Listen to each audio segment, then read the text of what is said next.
In 2018, an unknown object crashed on the moon's surface. NASA tried to hide this, but ufologists saw a UFO landing. Now, there are a lot of people that have this as a hobby, watching the skies, watching the sun, watching the moon, taking images.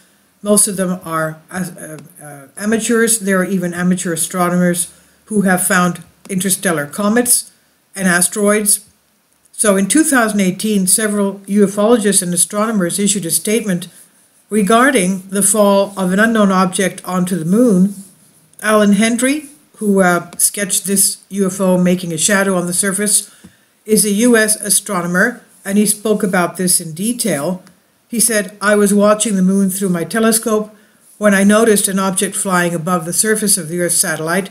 It cast a shadow and moved systematically at high speed, sometimes changing direction slightly. It can be described as an oblong orange-brown object.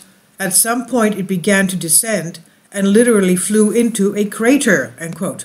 This is what he claims he saw. Around the same time, Bruce Maccabee claimed to have gotten his hands on photographs of a UFO crash on the surface of the moon.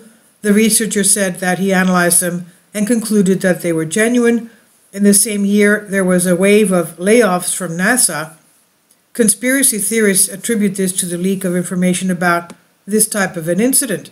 Jim Stevenson, a former employee of the agency who was fired, told in an interview with American radio host Alex Jones that a large UFO crashed on the moon a few months ago, and NASA is preparing an automated apparatus for an urgent secret flight to the crash site.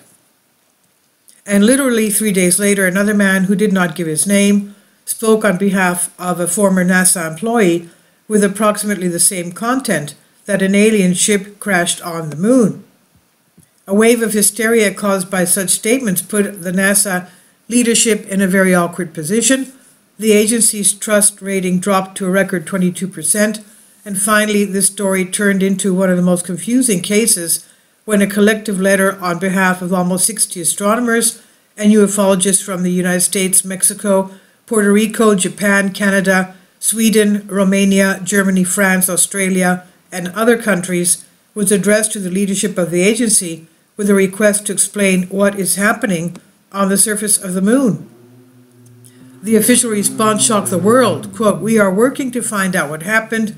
We assumed that it could be a meteorite or something else.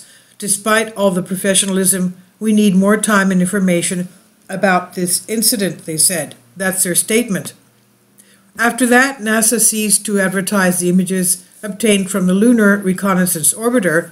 For almost half a year, they were not published.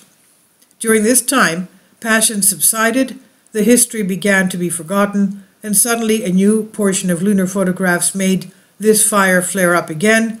There were no signs of the object falling on them, no crater nor UFO. How can this be explained? Has NASA really decided to classify everything? Independent ufologists and astronomers have verified the coordinates from which Allan Hendry observed the crash. 2 craters were found there, a large one and a smaller one merging with each other. Conspiracy theorists believe that U.S. officials tried to investigate the object, but apparently was not entirely damaged and flew away. The second crater was left from a completely terrestrial apparatus.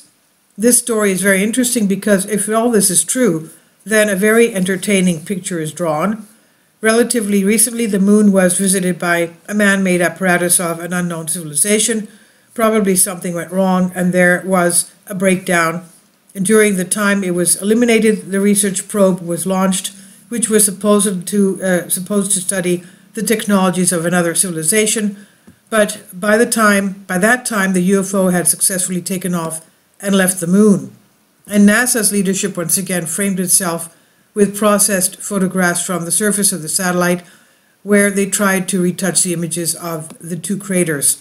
And this is on Soul Ask. Please leave your comments, and thank you for your support. Kindly support my Patreon account. The daily posts are 5 videos daily, and they are totally different from what I have on my YouTube channel. Thank you so much for your support and that you find all my content so interesting. You'll find the Patreon account details in the description box.